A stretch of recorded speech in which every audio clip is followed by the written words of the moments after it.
hell does that thing?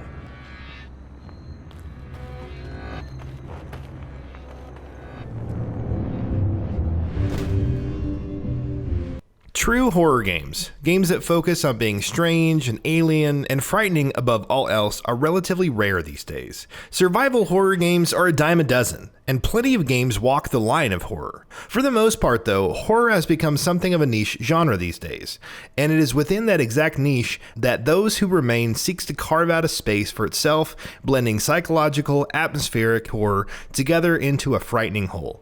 And when it comes to that central goal, Those Who Remain is actually quite successful. The game does an excellent job of building suspense, keeping you on edge for nearly the entire experience.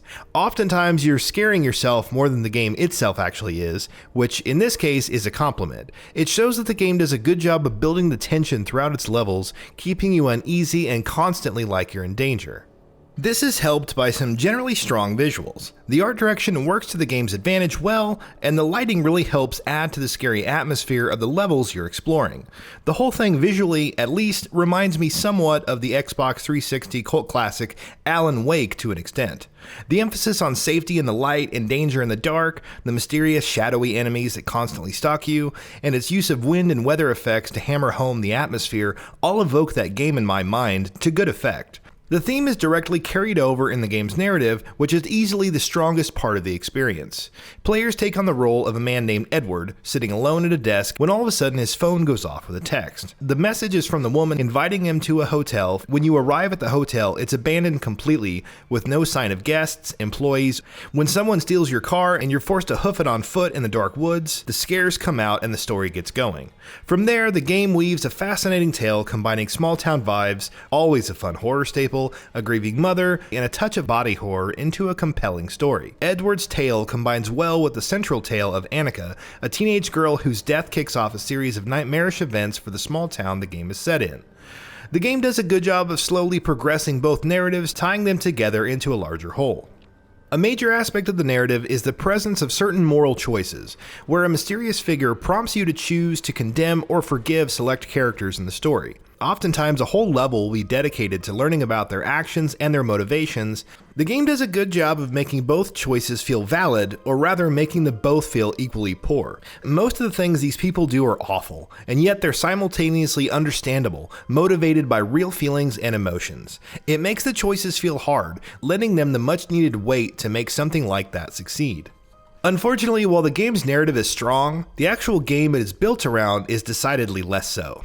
That's not to say the game is bad per se. Playing the game, I was reminded of those small-scale, independent horror games, the ones that were so popular with YouTube's Let's Players for a while in the early 2010s. This isn't a bad thing. Many of those games had some great scares and great stories, and Those Who Remain follow in those footsteps. But it also features the clunkiness that was so common in those games. At its core, this is a puzzle game, at least from a mechanical standpoint. Each level usually requires you to find an item or two, usually to manipulate your environment in a certain way to allow you to succeed. The major problem here is that the puzzles tend to be either too difficult or way too easy. For the most part, they're the latter. Mind-numbingly simplistic turn-the-valve puzzles that make up a solid chunk of the gameplay. There's also a few stealth-based sections that involve you making your way through an area while stalked by a horror you are powerless to defeat. These can be really intense, but the game's stealth mechanics are slight to say the least. There's no crouch option, so your hiding places are limited, and more than once I was detected by the monster seemingly through solid walls. Then there's the poorly placed checkpoints, which means getting caught at the end of a section often sends you all the way back to the beginning of it, requiring you to start the whole thing all over again. Nothing kills horror like familiarity, and nothing breeds familiarity like replaying the same section for the second or third time because of poor stealth mechanics. The game also suffers from some technical issues. The game has a constant grainy filter effect on the screen, which can make spotting fine details difficult. The initial turn sensitivity is also astonishingly slow, something that can exacerbate the control issue, especially during chase sequences. Some objects also have much larger hitboxes than they seem like they should, which can cause similar problems. But the most troubling issues are the glitches that I ran into. Some are relatively minor, like the time I saw some invisible cars in the parking lot, noticeable only through their hitboxes and the floating license plates. much worse was the time the game hard crashed on me when I died at one point.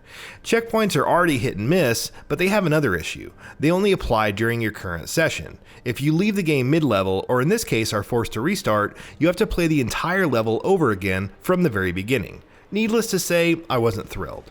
This isn't to say that Those Who Remain is a bad game, quite the opposite in fact. Despite its issues, I actually really enjoyed this game. I was interested in the story and the characters, and my desire to see it through kept me playing. But I'm fully aware that the game's appeal is limited in that regard. If, like me, you value story and atmosphere highly, Those Who Remain has a lot to offer. But it comes with clunky gameplay, dated design, and some rare but sometimes major glitches. I was able to enjoy the game despite that, but your mileage may vary. If you're interested in a game with a good story and frightening atmosphere, give it a shot. If you're looking for something to deliver in the gameplay department, Those Who Remain is a hard pass. For those looking for a thoughtful and atmospheric horror story, Those Who Remain delivers in spades. Everyone else should approach with caution. And that wraps it up. If you like what we are doing, please consider subscribing to our channel, and don't forget to switch on the bell notification icon. That way you will never miss out on any of our videos.